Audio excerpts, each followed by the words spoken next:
En agosto de 2006, 3 aldeas ecuatorianas existían a la medianoche. Al amanecer, no quedaba nada, ni una pared en pie, ni un nombre en el mapa oficial. Eso es lo que hace Ecuador con sus muertos. Los entierra y construye encima. Y en este video vas a entender exactamente por qué.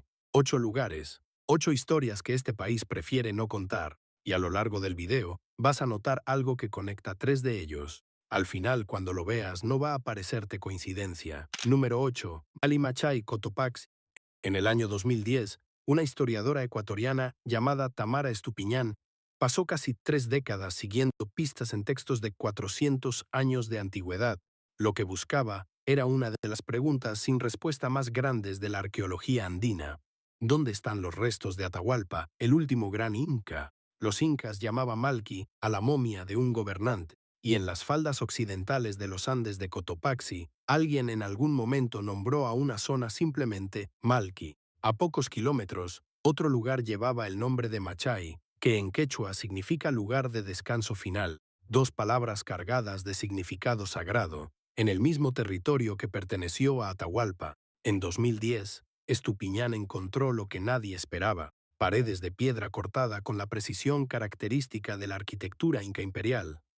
Canales de agua, una escalinata en forma de pirámide que conducía a lo que pudo haber sido el trono del último rey, una plaza ceremonial, todo enterrado bajo siglos de vegetación en el corazón de la selva de Cotopaxi. Los estudios arqueológicos comenzaron, y entonces, de forma inexplicable, se detuvieron. No hubo más excavaciones. Lo que se expuso quedó cubierto con lonas negras de plástico. El sitio sigue ahí hoy, abandonado a la mitad, con preguntas que nadie ha terminado de responder. Encontraron algo que no querían publicar.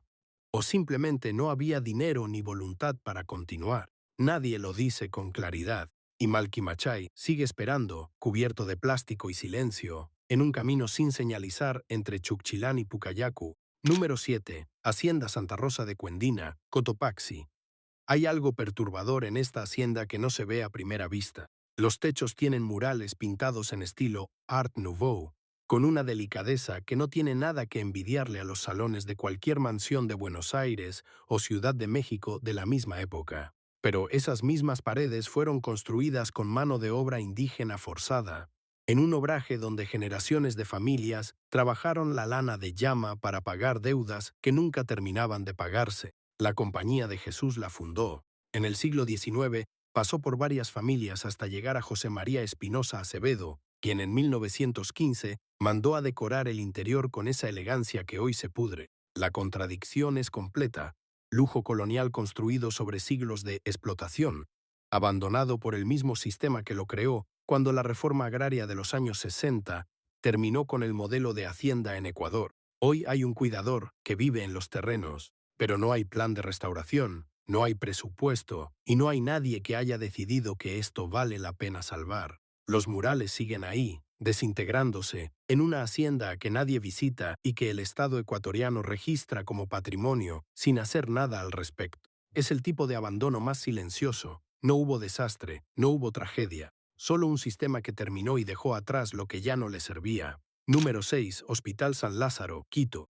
Fue fundado en 1785 como leprosería. Así empieza la historia del Hospital San Lázaro, en el corazón del centro histórico de Quito. Los leprosos de la Real Audiencia de Quito eran traídos aquí para ser separados del resto. Más tarde llegaron los enfermos mentales.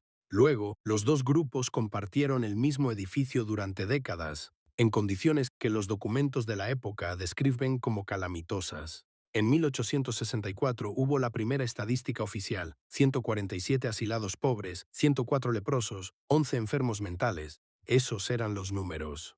Lo que no contaban los números era que el director del lugar murió de lepra en 1812 después de contagiarse de sus propios pacientes. El hospital funcionó durante más de 2 siglos. Cerró sus puertas como centro de salud en 2012. Desde entonces, lleva más de una década vacío, con las paredes cediendo a la humedad, los pisos de madera podridos y las celdas de los pacientes intactas como si alguien fuera a volver.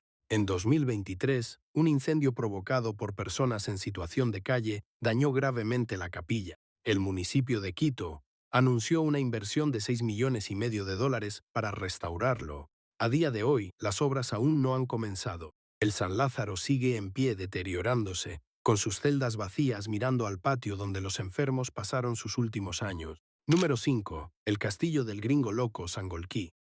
El Valle de los Chillos, a pocos kilómetros al sur de Quito, tiene una de las estructuras más extrañas de todo Ecuador. Un castillo sin terminar, con túneles excavados debajo, construido por un hombre que los vecinos de Sangolquí llamaron simplemente el gringo loco. La versión más documentada de la historia dice que era un veterano francés de la Segunda Guerra Mundial. Llegó a Ecuador después de 1945, cargando con lo que los registros médicos de la época llamaban shell shock y que hoy llamamos trastorno de estrés postraumático. Se instaló en Sanquí y empezó a construir un castillo con sus propias manos en un terreno que compró en las afueras del pueblo. Nunca lo terminó. Murió antes de que el castillo tuviera techo. Lo que dejó fue un laberinto de habitaciones sin cubrir, pasajes entre las paredes y una red de túneles que nadie ha mapeado completamente. La leyenda local más conocida dice que en 1991 un grupo de amigos entró a los túneles y 4 de ellos escribieron sus nombres en las paredes, al revés, como desafío.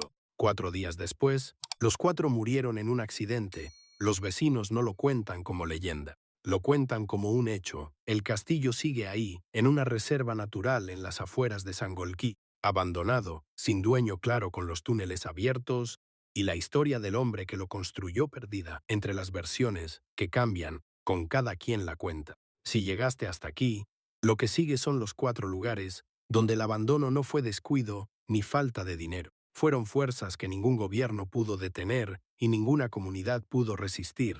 Lo que viene es otra categoría. Número 4. Campamento Sadco y Hospital Curipamba, Portobelo. Una compañía de Nueva York llegó a Ecuador en 1896, extrajo más de 3,5 millones de onzas de oro en 54 años, y cuando ya no quedaba más, simplemente se fue. Lo que dejaron atrás, nadie lo reclamó. Se llamaba South American Development Company, la SADCO. Durante medio siglo construyó un mundo propio dentro del Valle de Portobelo, cacas de madera de 6 y 7 pisos para los trabajadores, edificios de hormigón para los ejecutivos estadounidenses, una planta eléctrica, una línea de ferrocarril, y en 1917, el Hospital Curipamba, construido con la mejor tecnología médica de la época y atendido por médicos norteamericanos, fue el hospital más moderno del Ecuador en su momento. En 1950, por una combinación de presión política ecuatoriana, caída del precio del oro y una inundación dentro de la mina principal que selló 5 de las 13 galerías más ricas, la SADCO abandonó Portobelo. Se fueron y dejaron atrás el campamento entero. Cuando se fueron, Portobelo quedó sin trabajo, sin hospital, sin infraestructura. Las ruinas del Curipamba siguen en pie hoy, saqueadas décadas atrás, con los cuartos vacíos mirando al mismo valle donde alguna vez llegaron médicos de Estados Unidos a operar a mineros ecuatorianos. Número 3. Pelileo Viejo, Tungurahua. A las 2 de la tarde del 5 de agosto de 1949, la tierra se abrió debajo de Pelileo. El terremoto tuvo una magnitud de 6,8 y un hipocentro a menos de 15 kilómetros de profundidad. La diferencia entre ese número y una tragedia normal es que en Pelileo la tierra no solo tembló, se derrumbó hacia adentro. Los testimonios de sobrevivientes describen grietas en el suelo tan anchas que personas y animales cayeron dentro. Edificios que no se cayeron, sino que se hundieron. El río cambió de curso. Una pequeña ciudad llamada Libertad desapareció en una sola grieta. Pelileo, que era la cabecera cantonal, quedó destruida en su totalidad. El 100% de sus construcciones colapsaron. Murieron cerca de 6,000 personas en la provincia de Tungurahua ese día. 100,000 quedaron sin hogar. De Pelileo no quedó nada en pie, excepto un fragmento de la cúpula de la iglesia original, que cayó pero no desapareció completamente. La ciudad fue reconstruida 3 kilómetros más lejos, en un terreno más firme. Al lugar original lo llamaron Pelileo Viejo o Pelileo Grande. Con los años, algunas familias volvieron a construir encima de los escombros. Hoy hay casas nuevas entre las ruinas viejas. Cada 5 de agosto, los sobrevivientes y sus descendientes se reúnen en la plaza donde antes estaba la ciudad. Caminan por las calles que ya no existen y rezan frente al fragmento de cúpula que sigue ahí. Es el único recordatorio que queda de la ciudad que fue.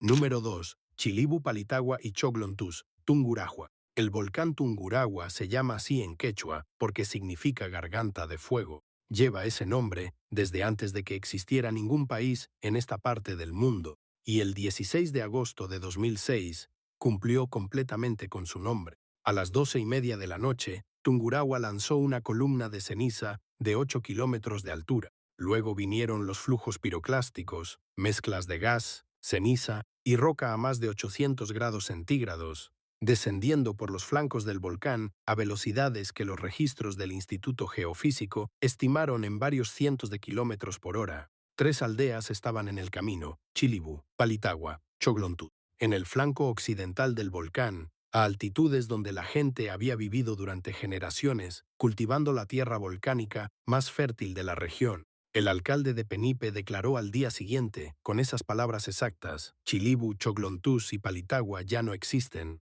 Todo fue arrasado. La NASA confirmó desde sus satélites que no quedaban estructuras en las coordenadas donde esas 3 aldeas habían estado. Los flujos piroclásticos bloquearon 3 ríos al mismo tiempo.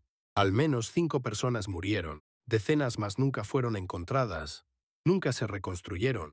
Las 3 aldeas desaparecieron del mapa oficial de Ecuador. Sus nombres siguen en los registros históricos, pero en el terreno no hay nada que indique que alguna vez existieron. Solo la ladera del volcán, cubierta de roca nueva mirando hacia abajo. Número 1. La antigua Riobamba Colta. Hay una ciudad debajo de la ciudad, no de forma metafórica, de forma literal. La Riobamba que existe hoy no es la Riobamba original. La primera fue fundada por los españoles en 1575 en el territorio que hoy corresponde al municipio de Colta, unos 20 kilómetros al sur de la ciudad actual.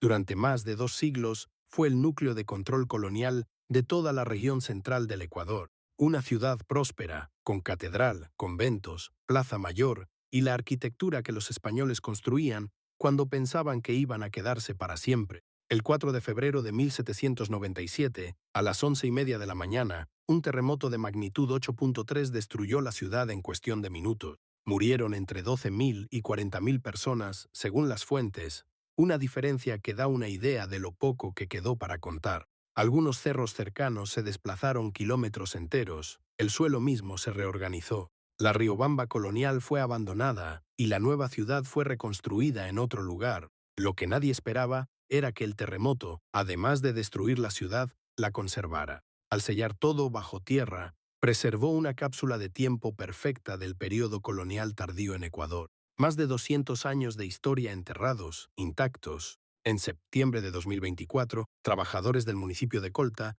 hacían obras de cableado subterráneo cuando empezaron a aparecer piedras. Los arqueólogos llegaron y encontraron el empedrado del patio del convento jesuita, 30 metros de canales de distribución de agua, cucharas, cubiertos, utensilios de cocina del período colonial, una ciudad completa, a pocos centímetros bajo los pies de la gente que vive ahí hoy. La Riobamba original lleva 227 años enterrada, y recién en 2024 alguien la empezó a desenterrar.